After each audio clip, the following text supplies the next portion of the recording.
Saya akan sampaikan pengalaman saya bergaul dengan banyak konglomerat begitu ya. Baik yang nomor sekian, nomor sekian, nomor sekian. Dan ternyata mereka mendidik anaknya dengan kecerdasan keuangan yang berbeda dengan orang biasa. Sekarang akan saya share kecerdasan keuangan dalam waktu 5 menit. Kita sekolah, setelah lulus sekolah disuruh apa? Kerja. Tapi kita tidak diajarin melamar kerja. Kerja untuk apa? Cari uang. Tapi kita tidak diajarin cara cari uang dan kecerdasan keuangan. Bahkan kecerdasan keuangan itu ternyata lebih tabu dibanding kecerdasan seksual. Kecerdasan seksual kelas 3 SD diajarin. Kecerdasan keuangan sampai S3 juga tidak diajarkan. Nah, kecerdasan keuangan dimulai dengan kita tahu dua hal. Satu, kita tahu yang namanya pendapatan dan pengeluaran. Sangat sederhana. Income sama spending. Yang namanya pendapatan itu ada 3. Satu, active income. Yang kedua, passive income. Yang ketiga, portfolio income.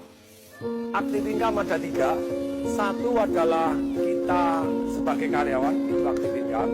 Kemudian yang kedua, kita sebagai profesional, jadi dokter, jadi lawyer, di mana Anda harus ada Anda baru dapat income. Yang ketiga dari active income adalah sebagai pengusaha, tapi usahanya belum autopilot. Jadi terpaksa harus Anda merangkap direktur kebersihan, direktur pembelian, termasuk direktur penjualan, semua Anda rangkap. Bisnis tidak jalan tanpa Anda, itu berarti active income. Nah, yang kedua adalah passive income. Tidur pun dapat uang. Ruko yang disewakan, properti yang disewakan, tanah dibagi hasil, sarang walet, hias, terus kemudian punya franchise yang luar biasa yang jalan tanpa kita, punya multi level yang jalan tanpa kita, agen asuransi yang agen-agennya sudah jalan tanpa kita. Dan tentu saja passive income ini sangat penting. Tapi sayang sekali banyak orang tidak punya goal, punya passive income. Akibatnya seumur hidup kerja tidak punya passive income, begitu dia tidak bekerja, hidupnya susah. Yang ketiga adalah portfolio income. Apa itu? Secara sederhana, portfolio income adalah capital gain. Sayangnya hanya orang punya biasanya cuma rumahnya dia saja. Kalau rumahnya dia saja, yang terjadi ya rumahnya meningkat. Dulu saya beli rumah misalnya 2,4 M, sekarang 25 M. Berarti ada 22,6 M, itu invisible income. Tidur tambah kaya. Nah, ini padahal harusnya lebih dari 1. Jadi Anda tambah kaya tanpa disadari. Pengeluaran secara umum ada yang namanya produktif dan ada yang namanya konsumtif. Kalau yang namanya produktif itu tentu saja yang untuk investasi tadi, untuk passive income dan untuk portfolio income. Yang produktif ada juga yang konsumtif. Ada juga yang kesannya konsumtif, sebetulnya produktif. 3 pengeluaran yang kesannya konsumtif tapi produktif. 1, yaitu pengeluaran untuk belajar. Yang kedua, pengeluaran untuk bergaul dengan orang-orang kaya untuk belajar. Bukan dunia jeleknya, Anda pelajarin dunia positifnya. Yang ketiga, pengeluaran untuk amal. Kelihatannya konsumtif, tapi sebetulnya membawa berkat luar biasa untuk kita. Nah, pengeluaran ini juga, ini namanya ada 3 jenis nih. Kalau yang di luar 2 tadi, produktif, konsumtif. Sekarang pengeluaran ada 3. 1 yang namanya langsung habis. Apa itu yang termasuk langsung habis? Saya ngajar anak-anak umur 12 sampai 21 tahun. Sekian ratus anak datang, saya tanya, kalau kamu tak kasih duit 50 juta, beli apa? Ada yang nulis, sepatu 24 juta.